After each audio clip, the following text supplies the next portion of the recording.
Hello ಸ್ನೇಹಿತರೆ, ಸಪ್ತಪದಿ ಧಾರಾವಾಹಿಯ ಇಂದಿನ ಸಂಚಿಕೆಯಲ್ಲಿ ನೋಡುವುದಾದರೆ ರಾಜಿನ ಕಾವ್ಯನ ಒಂದ್ ನಿಮಿಷನೂ ಬಿಡದೇ ಇರಂಗೆ ಬೈತಾನೆ ಇರ್ತಾನೆ.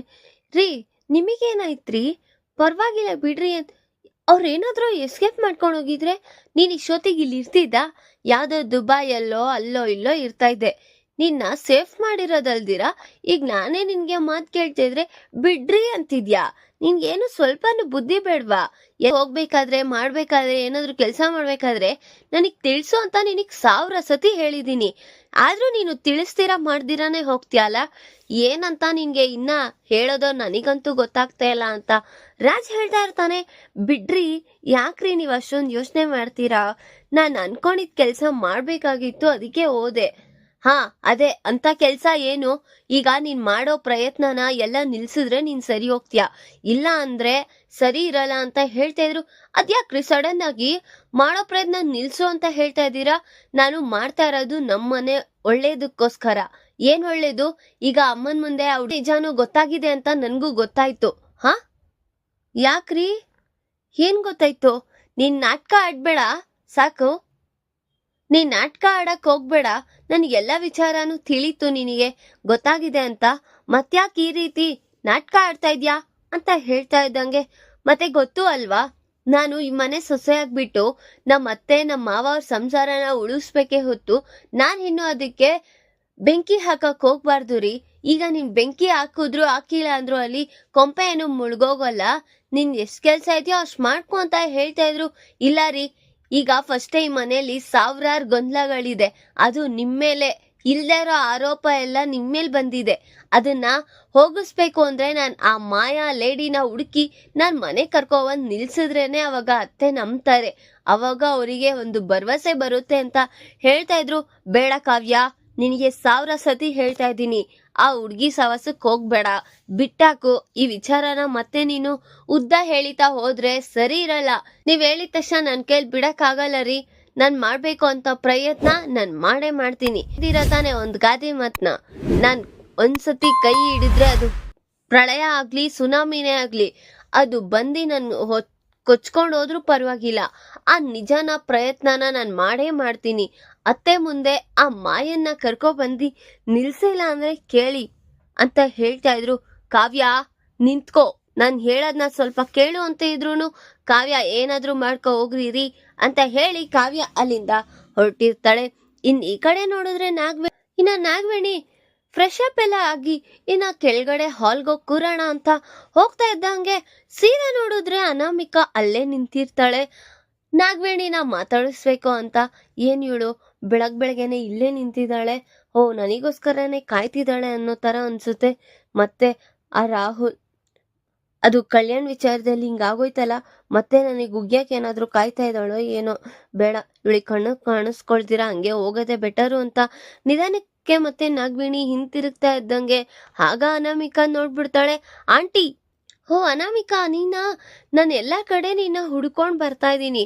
ನಾನ್ ನಿಮ್ಗೋಸ್ಕರನೇ ಕಾಯ್ತಾ ಇದ್ದೀನಿ ಆಂಟಿ, ನಿಮ್ ಹತ್ರ ಮಾತಾಡೋದಿಕ್ಕೋಸ್ಕರ. ಅಂತದ್ ಏನ್ ವಿಚಾರ ಅನಾಮಿಕಾ?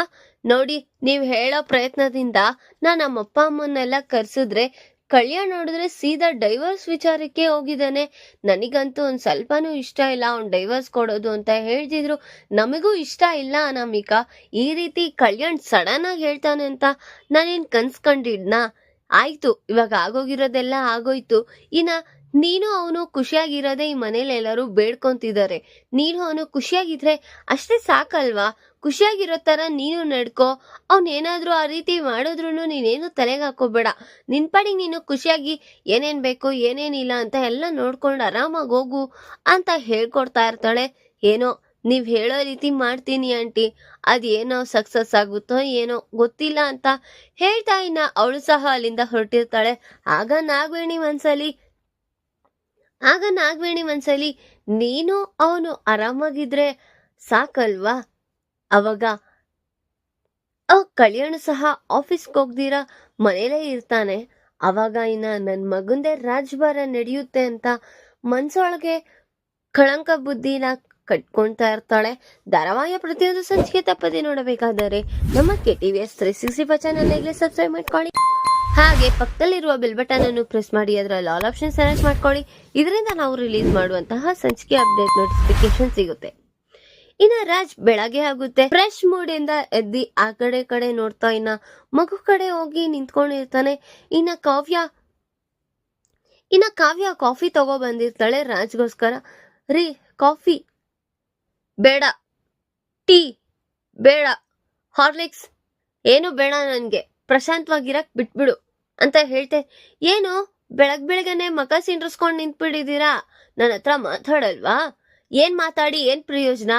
ಎಂದಕ್ ನೀನ್ ಒಂದ್ಸತಿ ಹೇಳಿದ್ರೆ ಅರ್ಥ ಆಗಲ್ವಾ? ಏನು ಬೇಡ ನನ್ಗೆ, ಹೋಗು ಅಂತ ಹೇಳ್ತಾ ಇದ್ರು. ರೀ ಯಾಕ್ರಿ ಬೆಳಗ್ಗೆನೆ ಈ ರೀತಿ ಸಿಡಿ ಅಂತ ಇದ್ದೀರಾ?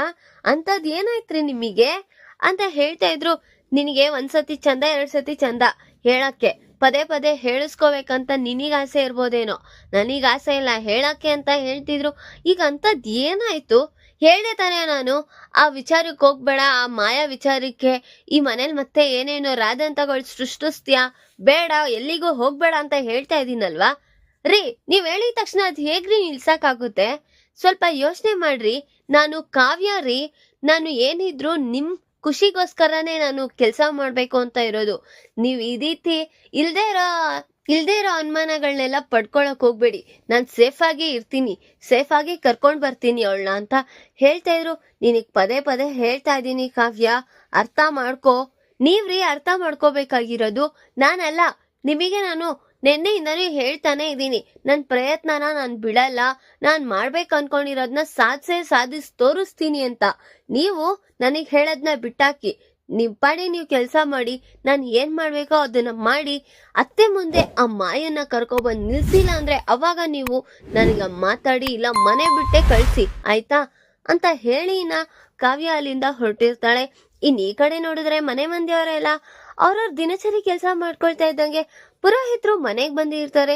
ಏನ್ ಪುರೋಹಿತ್ರೆ ಬೆಳಗ್ಗೆನೆ ಬಂದ್ಬಿಟ್ಟಿದ್ದೀರಾ ಅಂತ ಎಲ್ಲರೂ ಕೇಳ್ಬೇಕಾದ್ರೆ, ಅದು ಭದ್ರಾಚಲದಿಂದ ನಿಮಗೋಸ್ಕರ ಸತ್ಯನಾರಾಯಣ ಪೂಜೆದು ಅಕ್ಷತೆ ಕಾಳು ಬಂದಿದೆ, ಅದು ನಿಮ್ಗೆ ತಲುಪ್ಸೋಣ ಅಂತ ಬಂದಿದ್ದೀನಿ ಅಂತ ಹೇಳ್ಬೇಕಾದ್ರೆ, ಹೋ ಹೌದಾ, ಎಷ್ಟು ಶ್ರೇಷ್ಠವಾಗಿದ್ದು, ನಮ್ಮ ಹಣೆ ಬರದಲ್ಲಿ ಬರ್ದಿದ್ರೆ ಅದು ನಮ್ ಕೈಗೆ ಸಿಗುತ್ತೆ ಅಂತ ಇವತ್ತೇ ಗೊತ್ತಾಗ್ತಿದೆ ಪುರೋಹಿತ್ರೆ. ಸ್ವರಾಜ್ ಅವ್ರ ಅಜ್ಜಿ ತಾತ ಇಬ್ರು ಮಾತಾಡ್ತಾ ಇರ್ತಾರೆ. ಇನ್ನ ಎಲ್ಲರಿಗೂ ಅಕ್ಷತೆ ಕಾಳು ಕೊಟ್ಟಿ, ಸರಿ ಎಲ್ಲಾರು ಅವ್ರವ್ರ ಹೆಂಡ್ತಿದಿರ್ಗೆ ನಾನು ಪಠಣೆನ ನಾನು ಹೇಳ್ತೀನಿ, ಇನ್ನ ಮಿಕ್ದವ್ರು ಅವ್ರವ್ರ ಗಂಡ ಅವ್ರ ಹೆಂಡ್ತಿರ್ನ ಆಶೀರ್ವಾದಿಸಿ ಅಂತ ಹೇಳಿ ಇನ್ನ ಪುರೋಹಿತ್ರ ಎಲ್ಲರಿಗೂ ಅಕ್ಷತೆ ಕಾಳನ್ನ ಕೊಡ್ತಾ ಇರ್ತಾರೆ. ಇನ್ನ ಮನೆ ಮಂದಿಯವರೆಲ್ಲ ಅವ್ರವ್ರ ಜೋಡಿಗಳ ಪಕ್ಕ ಅವ್ರವ್ರು ನಿಂತ್ಕೊಂಡಾಗ, ಸರಿ ಇನ್ನ ಅಕ್ಷತೆ ಕಾಳು ಹಾಕ್ಬೋದು ಅಂತ ಇನ್ನ ಅವ್ರ ಅಜ್ಜಿ ತಾತ ಫಸ್ಟ್ ಆರಂಭಿಸಿ ಅವರು ಅಕ್ಷತೆ ಕಾಳು ಹಾಕಿಸ್ಕೊಳ್ತಾರೆ. ಇನ್ನ ಅಪರ್ಣ ಅವರ ಸರ್ದಿ ಬರುತ್ತೆ. ನೋಡಿದ್ರೆ ಸುಭಾಷ್ ಅವರು ಅಕ್ಕಿ ಕಾಳನ್ನ ಎತ್ಕೊಂಡಿರೋದು, ನೀನು ತುಂಬಾ ಒಳ್ಳೆಯವಳು ಅಪರ್ಣ, ನನ್ ಕೈಯಲ್ಲಿರೋದ್ ನೋಡಿದ್ರೆ ಆ ಸತ್ಯನಾರಾಯಣ ಸ್ವಾಮಿದು. ನಾನು ನಿನ್ಗೆ ಈ ರೀತಿ ಮೋಸ ಮಾಡ್ತಿದ್ದೀನಿ ಅಂತ ನನಗೆ ತುಂಬಾ ಬೇಜಾರಾಗ್ತಿದೆ. ನನಗಂತೂ ಮನಸ್ಸು ಪ್ರಶಾಂತವಾಗಿ ಅನ್ನೋದೇ ಇಲ್ಲ. ರೀ ಏನ್ರಿ ಯೋಚನೆ ಮಾಡ್ತಿದ್ದೀರಾ? ಅಕ್ಷತೆ ಕಾಳು ಹಾಕ್ರಿ ಅಂತ ಹೇಳ್ತಿದ್ರು. ಸುಭಾಷ್ ಅವರು ಸುಮ್ನೆ ಮೌನವಾಗೇ ಇರ್ತಾರೆ ಹೊತ್ತು ಅಕ್ಷತೆ ಕಾಳು ಹಾಕ್ತೀರಾ ಹಾಗೆ ನಿಂತ್ಕೊಂಡಿರ್ತಾರೆ. ಆಗ ರೀ ಅವಾಗಿಂದ ಹೇಳ್ತಾ ಇದ್ದೀನಿ, ಏನ್ ಮಾಡ್ತಿದ್ದೀರಾ ನೀವು ಅಂತ ಹೇಳ್ತಾ ಇದ್ರು. ರಾಜ್ ಮತ್ತೆ ಕಾವ್ಯ ಇಬ್ರು ಹಾಗೆ ಮೌನವಾಗಿ ಅವರ ಮಾವನ್ನ ನೋಡ್ಕೊಳ್ತಾ ನಿಂತಿರ್ತಾರೆ. ಇನ್ನ ಸುಭಾಷ್ ಅವರು ಹಾ ಅಂದ್ಬಿಟ್ಟು ಇನ್ನ ಯೋಚನೆ ಮಾಡಿ, ದೇವ್ರೆ ನೀನೇ ಕಾಪಾಡ್ಬೇಕಪ್ಪ ನನ್ನ, ಏನು ಆಗದಿರಂಗೆ ನೀನೇ ನನ್ನ ರಕ್ಷಿಸ್ಬೇಕು ಅಂತ ಆ ದೇವ್ರ ಮೇಲೆ ಭಾರ ಹಾಕಿ ಇನ್ನ ಅಪರ್ಣ ಅವ್ರಿಗೆ ಆಶೀರ್ವಾದನ ಕೊಡ್ತಾ ಇರ್ತಾರೆ. ಆಗ ಸ್ವಪ್ನ, ಏನು ಅನಾಮಿಕಾ ಒಬ್ಳೆ ಏಕಾಕಿ ತರ ನಿಂತ್ಬಿಟ್ಟಿದ್ಯಾ? ಹೋಗು ನಿನ್ ಗಂಡನ್ನ ಕರಿ, ಎಲ್ಲಾರು ಅವ್ರವ್ರ ಗಂಡನ ಹತ್ರ ಆಶೀರ್ವಾದ ತಗೊಂತಿದ್ರೆ ನೀನೇನ್ ಹಂಗೆ ನಿಂತಿರ್ತೀಯಾ? ಹೋ ನಮ್ಮ ಅತ್ತೆ ತರಾನೇ ನೀನು ಒಂಟಿ ಪಿಚಾಚಿ ತರ ಇರೋಣ ಅಂತಾನಾ ಅಂತ ಹೇಳ್ತಾ ಇದ್ದಂಗೆ, ಹೇಯ್ ನಿನ್ ಕೆಲ್ಸ ನೀನ್ ಮಾಡ್ಕೋ ಅಂತ ನಾಗವೇಣಿನೂ ಸಹ ಹೇಳ್ತಾ ಇದ್ರೆ, ಇನ್ನೇನತ್ತೆ ನಿಮಗ್ ಗಂಡ ಬೇರೆ ಬಿಟ್ಟು ಹೋಗ್ಬಿಟ್ಟಿದಾರಲ್ವಾ, ನೀವು ಈ ರೀತಿ ಎಲ್ಲಿ ಹಾಕಿಸ್ಕೊಳ್ಳೋ ಸೌಭಾಗ್ಯ ಇದೆ, ಅದಕ್ಕೆ ಬರ್ನಾಗೆ ನಿಂತಿದ್ದೀರಾ ಅಂತ ನನಗ್ ಗೊತ್ತಾಗ್ತಿದೆ ಅಂತ ಹೇಳ್ತಾ ಇರ್ತಾಳೆ ಸ್ವಪ್ನ. ಸರಿ ಅಂತ ಎಲ್ಲ ಧನಲಕ್ಷ್ಮಿಗೆ ಪ್ರಕಾಶ ಅವರೆಲ್ಲ ಆಶೀರ್ವಾದ ಆದ್ಮೇಲೆ ಮೊದ್ಲಿನ ಸೊಸೆ ಕಾವ್ಯ ಅವ್ರ ಗಂಡನ ಹತ್ರ ಆಶೀರ್ವಾದ ತಗೊಳ್ಳೋಣ ಅಂತ ಹೋಗ್ತಾ ಇದ್ದಂಗೆ, ಒಂದ್ ನಿಮಿಷ ಕಾವ್ಯ ನಿಂತ್ಕೋ. ಅಲ್ಲ ಪುರೋಹಿತ್ರೆ, ಯಾರೇ ಆದ್ರೂ ಶ್ರೀರಾಮಚಂದ್ರನ್ ಅಂತವ್ರು ಏಕಾಪತಿ ದೈವ ಬರೀ ಒಬ್ರ ಹೆಂಡತಿಗ್ ಮಾತ್ರ ತಾನೇ ಆಶೀರ್ವಾದ ಕೊಡ್ತಾರೆ, ಒಬ್ರ ಹೆಂಡತಿನ ಮಾತ್ರ ತಾನೇ ಖುಷಿಯಾಗಿ ನೋಡ್ಕೊಳ್ತಾರೆ ಅಂತ ಹೇಳ್ತಾ ಇರೋ ವಿಚಾರನ ನೋಡಿ ಕಾವ್ಯನ್ಗೆ ತುಂಬಾ ಬೇಜಾರಾಗಿರುತ್ತೆ. ಆಗ ಇವಳೇನು ನಮ್ ಬಗ್ಗೆನೆ ಈ ನಾಗವೇಣಿ ಅವ್ರೇನು ನನ್ ಗಂಡನ್ ಬಗ್ಗೆನೆ ಮಾತಾಡ್ತಿದಾರಲ್ಲ ಅಂತ ಬೇಜಾರಾಗಿ ಏನಾದ್ರೂ ಮಾಡಿ ನಮ್ಮ ಅತ್ತೆಗ್ ಬೇಜಾರಾಗೋ ರೀತಿ ಮಾಡ್ಬೇಕಲ್ಲ ಅಂತ ಸ್ವಪ್ನನ ಯೋಚನೆ ಮಾಡ್ತಾ ಇರ್ತಾಳೆ. ಈಗ ಈ ವಿಚಾರನ ಕೇಳಿಸ್ಕೊಂಡು ಕಾವ್ಯನ್ಗೆ ರಾಜ್ಗೂ ಸಹ ಮನ್ಸು ಬೇಜಾರಾಗಿ ಅಲ್ಲೇ ನಿಂತಿದ್ದಾರೆ.